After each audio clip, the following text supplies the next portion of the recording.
விஷ்ணுனுடைய சயன காலத்தில் வந்து விவாகம் பண்ணக்கூடாது அப்படிங்கிறா. அது எந்த காலம், அது ஏன் பண்ணக்கூடாது அப்படி? விவாகம் எப்போ பண்ணலாம்னு ஒரு ரூல் இருக்கு, அது ஒரு ஆளும் இருக்கு. பல பேர் சொல்லியிருக்கா, எல்லா ரிஷிகளும். இயற்கை சொல்றது விவாகத்துக்கு என்னன்னு. விவாகத்தை தீர்மானம் பண்றது திதிவார நட்சத்திரங்கள் இல்லை, ஏகாசியோ துவாதசியோ இல்லை. எது தீர்மானம் பண்றது? பருவகாலங்கள்லையும் அந்தந்த நாளில் பருவங்கள் மாறி மாறி வருது. நமக்கு அந்த பருவகாலங்கள் ருத்துன்னு தான் பேசும். 2 மாதத்துக்கு சேர்த்து ஒரு பேர், வசந்தம் கிரீஷ்மம் சரது அப்படின்னு பேர். சர்வ ருதவோ விவாகஸ்ய, எந்த ருதுவில் வேணா விவாகத்தை பண்ணும் அப்படின்னு சொல்லிவிடும் முதல்ல. அப்புறம் என்ன பண்ணும்? ஆஹா எல்லாம் கூடாதப்பா, சைசிரோ மாசோபரிகாப்பிய, சைசிரம்னா சிசிர் ருது, ருது தான் சொல்லும். கடைசி 2 மாதத்தை கட் பண்ணு, மாசியும் பங்குனியும் வேண்டாம் அப்படின்னு. உத்தமஞ்ச நைதாகம், நிதாகம் கோடை, அதில் உத்தமம் 2வது, பிரதமம் உத்தமம், ஆனி ஆடி, ஆடி விட்டுடு சொல்லும். அதே மாதிரி புரட்டாசியும் விட சொல்லும். இப்படி சொல்லியிருக்குது. இங்கே மாசத்தை வச்சுட்டு தான், அயனத்தை வச்சுட்டு தான் கல்யாணம் நிச்சயம் பண்ணுறான். அதில் வந்து திதியோ நட்சத்திரமோ யோகமோ கரணமோ வரலை.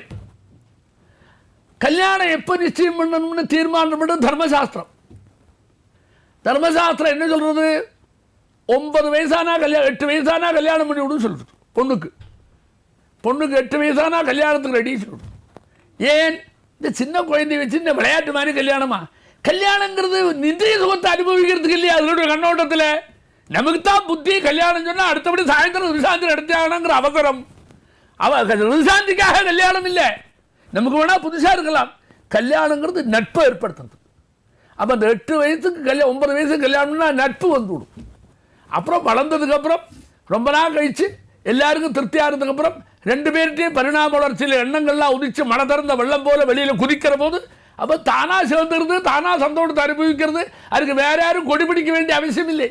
தானாக வந்து தானாக சந்தோஷத்தோடு போயிடும். அந்த சப்ஜெக்ட் அழகாக யாருக்கும் சட்டத்திட்டம் இல்லை, சிரமம் இல்லாத போயிடும். அப்படி வச்சுருக்கான். அதனால் பரிணாம வளர்ச்சி கல்யாணத்தை தீர்மானம் பண்ணுறது.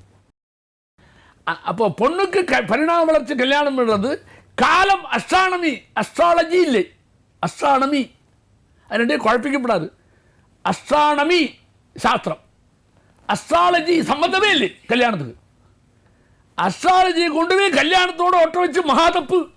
கல்யாணம் தீர்மானம் பண்ணுறது பூரா தர்மசாஸ்திரம்.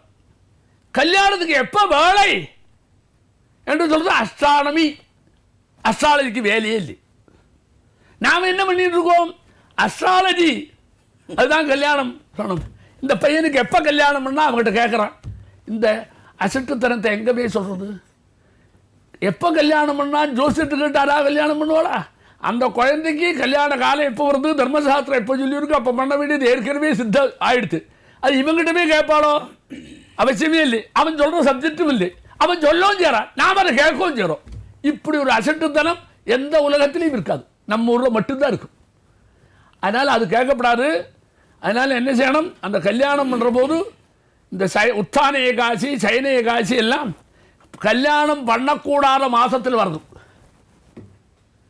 சயன ஏகாசி படுத்துன்னு விட்டார் பகவான் ஆடி மாதம். உத்தான ஏகாசி ஆடி ஆவணி புரட்டாசி அப்பிசியில் வருது. இந்த 4 மாதம் கல்யாணத்துக்கு அருகதை இல்லை.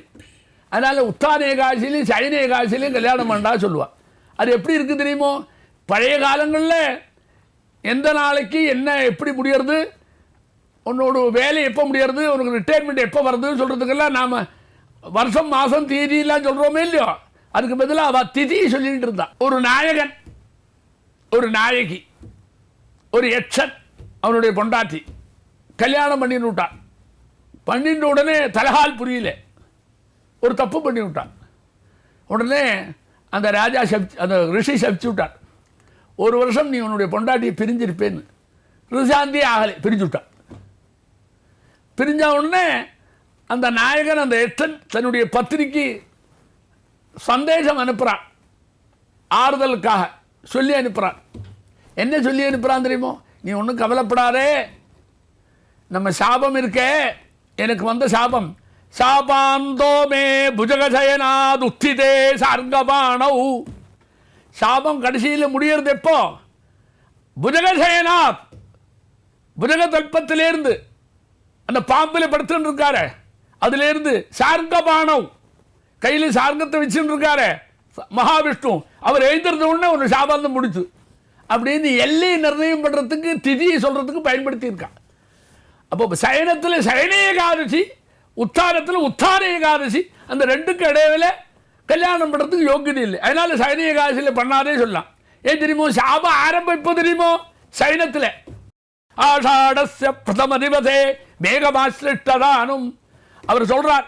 சாபாந்தம், சாபத்தினுடைய முடிவு எல்லை இருக்கே, நீ நானும் சேரப்படாதுன்னு ஒரு ரிஷி சபிச்சுட்டாரே, நம்முடைய மனசையும் தெரிஞ்சுக்காத, இந்த சிறுசுகளுடைய சந்தோஷத்தையும் தெரிஞ்சுக்காத கரடுமுரடான அந்த ரிஷி இதை புரிஞ்சுக்காத இப்படி ஒரு சாபத்தை கொடுத்து விட்டாரு, நம்ம பிரியும்படி ஆச்சு, நீ கவலைப்படாத, 4 மாதம்தான் இருக்கு.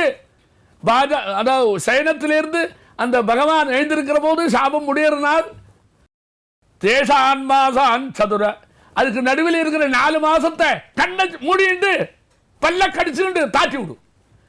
சதுரகமயோ லோசனே மீலயித்வா, அப்புறம் கவலைப்படாரு பஸ்தாதாவாம். அதுக்கப்புறம் நாம 2 பேரும் விரக குணிதம், இத்தனை நெருங்காது இருந்ததுனால டபுள் ஆயிடுத்து. இப்போ சந்தோஷம் டபுள் ஆயிடுத்து.